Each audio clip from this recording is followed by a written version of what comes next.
So these are some shots from a feature film I shot recently called He Ain't Heavy, which is coming out in cinemas very shortly. So in this video, I want to take a look at lighting, shots and scenes that have characters moving in them, particularly at night from some scenes from this film. This is a couple of scenes we did where we follow this character in this suburban street as she's driving along this road, then gets out and walks up to this house. There's this one long following shot from behind her, which we did on a Ronin 2 gimbal with the Alexa 35 camera and the Cooke Speed Panchro lenses.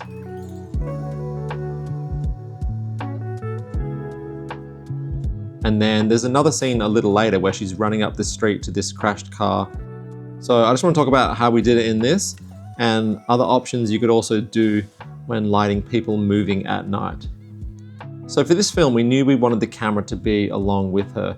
This was a conversation the director and I had earlier in pre-production about being this subjective viewpoint. So we're always following along with her and experiencing everything as it happens to her. We didn't want to be far away on a tripod, panning across on a long lens. We wanted to be more like if she's running, the camera's running with her. So we scouted a bunch of locations and landed on this one for the look and ease of logistical reasons that it gave us, like being able to shut down this street without too much hassle. And it had practical street lights that were already there that we could augment and add our own lights to as well. So what the director and I did for these scenes was filmed and went through the movement that we were wanting so we could see where the camera wanted to go. And for me, where I could put some lights without them being in the shot, because the camera is always moving around to create this tense feeling. So we just stepped through it all to get some initial ideas. Then on the shoot day, we were still shooting other scenes while this was being lit and set up. So we just went back and forth just to make sure it was all sort of going the way that we had planned. And I did a little walkthrough with my phone here. So in pre-production for lighting, the first thing I usually do on night exterior shoots like this is talk to the location manager person and get them to ask the neighbors if they can turn on their porch lights and garage lights and kind of just like as many lights as possible, just so there's not blank spaces around the place. And then we can start turning off the ones that we don't want. So like these lights got turned on here and we knew the overhead street lights were going to be on. This one here, we actually put a small panel light in this person's house so it'd glow a little bit more in this dark area. And this light that's hitting her here is a cream source vortex, which is bounced into a light bridge reflector, which you can see it being set up here when we were practice walking through the shot. This is creating this light on her so we can see her for this moment where she's amongst these dark trees here.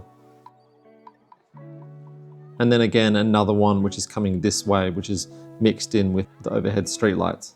This is the vortex panel here, bouncing into this light bridge reflector, and it's coming this way, which is creating this light on her here. So it had to be far enough away that it wasn't in the shot at the start here. So it's just tucked down the street out of the frame here. This light on her face here is the street light above that I'd sort of planned the camera to be at this point as she walks under the street light. So we're sort of saying all of our additional light is coming from the street lights and the lights from the houses around the place. We didn't really have the money and time to do like a big overhead moon softbox kind of thing. And I didn't really want to do that anyway. I just wanted this like dirty sodium vapor orange street light look. And a lot of this lighting was planned to all be being set up while we were shooting other scenes inside the house, waiting for it to get dark. Then as soon as it got dark, we would come out and shoot these scenes in a very short amount of time that we had, like a couple of hours, a few hours, because it costs money to close the road and it's more expensive for crew to work at night. Also, this shot of her driving here is in the same scene leading up to this house, which we did with the grips mounting the camera on the front of the car. The road had to be closed for all of this stuff. And we also added this Titan tube on the side on like a 5-second rotation, just to add a bit more light as she's driving along this dim street.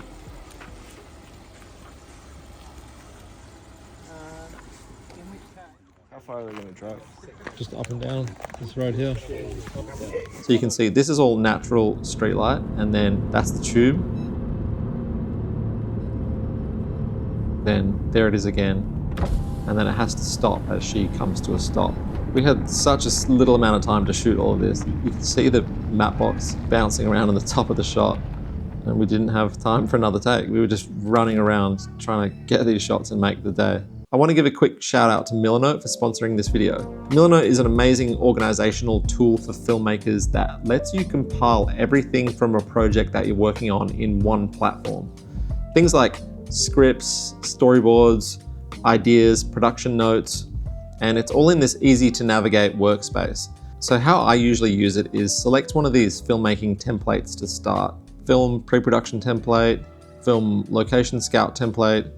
There's a bunch of them, or you can just start from a blank canvas, then you can just drag and drop in your own material. So this is a quick board I've made up as an example for this scene, and you can have as many boards as you want for each scene throughout a project. You know, I've got my location scout images here, which are all different places we looked at before we settled on the one we ended up using. My Sunseeker app images, which tell me where the sun is going to be throughout the day at those locations. This is the final location we ended up using, which has photos and videos of the place. I've also got the whole script here to reference back to, some visual reference images of what the scene is going to look like, or what I'm hoping for it to look like, which you can just drag and drop these in from anywhere. These are some additional notes and equipment we needed for this specific night shoot. So I've just put them in here. And these are just some more image references I've put in here, so whoever I give access to can just get a quick idea of the look visually that I'm going for this scene, which you can share with as many collaborating people as you want by adding them in up here. You can add them in with email, or you can just export this out as a PDF. If you add them in, they can look through and collaborate and make notes on things like, this is the same shot. We'll have a light here. Let's block this light out. So it's such a great tool for filmmakers, which I find myself using all the time now. Milanote is available for free with no time limit, and you can check it out in the link in my description. This next scene we shot was this moment as she runs out of the house chasing this car that's crashed into a tree. We knew that we wanted to shoot a shot tracking in front of her and then one from behind her. So this front one was done with a grip harnessed into the back of a car with a gimbal, and the road was still closed for this, and we had safety officers there checking everything, even though it looks pretty shitty rigs. So as she runs out, she's being lit with this street light above her, which is just giving enough level for the shot. And then we also have several panel type lights inside. I think there were sky panels in each of these rooms. So they're just some interest in the background. And I like that she runs through this top street light, then goes silhouette, then eventually comes back into some more light here, which was another one of those vortex lights bounced into a reflector board that hits her as she runs past here.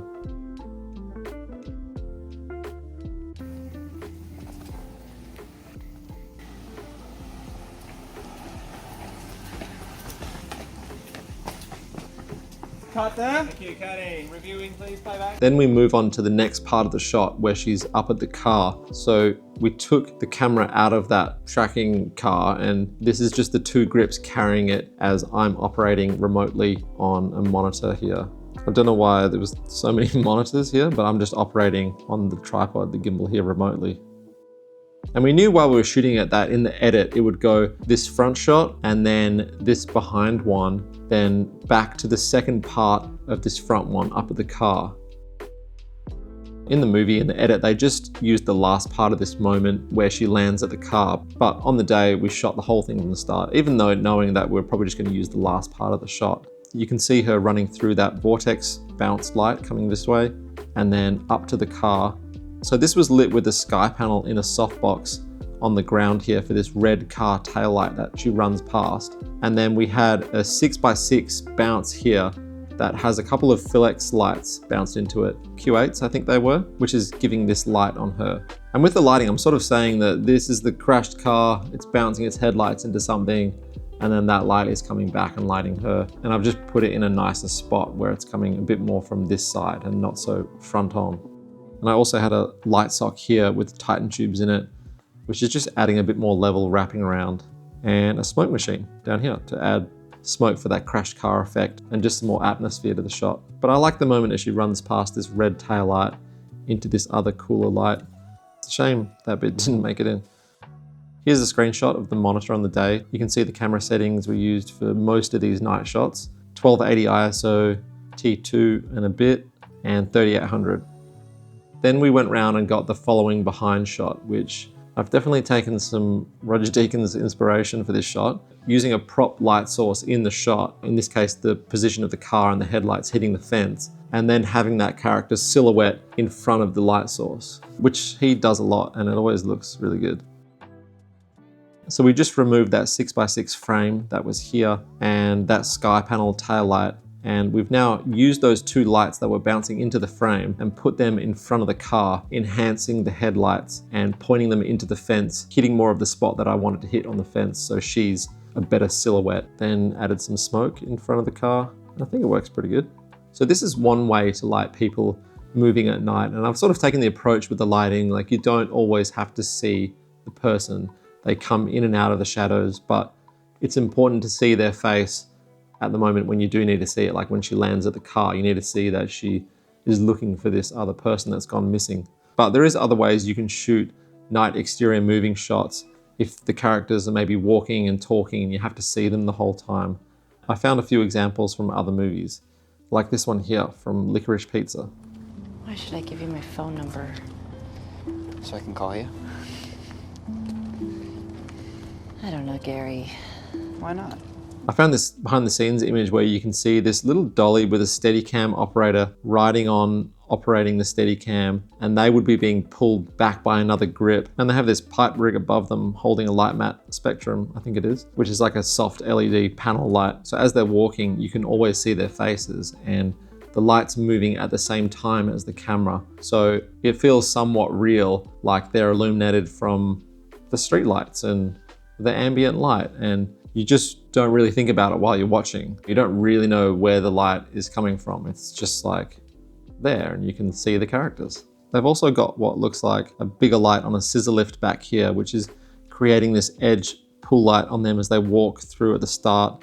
And it sort of motivates that soft front light on the characters. So it's not just one front light. You're like, yeah, there's lights around this place. It makes sense that we can see them.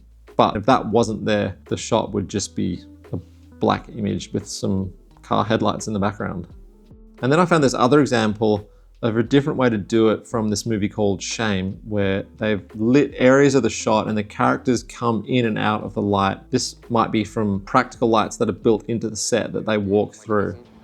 Or I'd sit in his feet and he'd fly me through the air. I hit my head off the ceiling and I blacked out. So it looks like a lot of this is done, I think mostly all done from practical lights that are in the shot. But if a location doesn't have a shop front store with lights in it, you might have to go the other approach of having a sort of soft light on the characters. But I think this way does give these more interesting moments where they come in and out of the light and it feels quite immersive and real. But neither way is right or wrong, I don't think. It's just different ways to think about lighting characters that are moving at night.